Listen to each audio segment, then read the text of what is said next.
Een aantal zeer belangrijke onderwerpen bij het IPCO worden behandeld. Laten we eerst beginnen met de spannende geopolitieke spanningen. Wat betekent dat? Wij gaan uiteindelijk ook als Nederland zijn we best wel verantwoordelijk voor de veiligheid van het Koninkrijk. We zijn één koninkrijk, dus die veiligheid die moet constant geborgd worden. Dat lijkt mij een heel belangrijk item.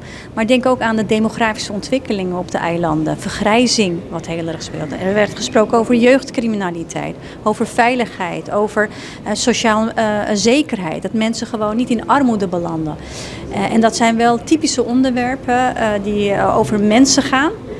Die toch wel hier tijdens de IPCO wel besproken moeten worden. En wat kunnen we over en weer voor elkaar betekenen? En wat kunnen we van elkaar leren? Omdat we uiteindelijk één koninkrijk zijn en behoorlijk verbonden zijn aan elkaar. En de IPCO, dit is mijn eerste IPCO. Ja. En ik weet dat we aan het eind ook gewoon een hele duidelijke lijst aan afspraken op gaan stellen en vast gaan leggen. Zodat we elkaar daarop kunnen houden. Wat mogen we over en weer van elkaar verwachten? Want wat u zegt, papier is heel geduldig, maar uiteindelijk draait het om uitvoering.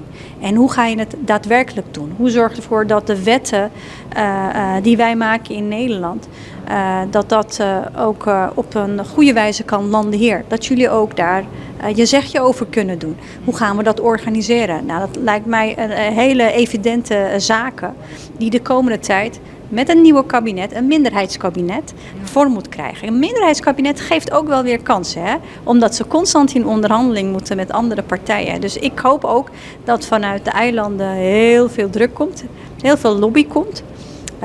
Wij leggen niks op, maar als er hulp wordt gevraagd, dan gaan we samen kijken hoe we vanuit Nederland, vanuit de Eerste en de Tweede Kamer, onze landgenoten, dat zijn we namelijk, van elkaar, zoveel als mogelijk kunnen ondersteunen en helpen.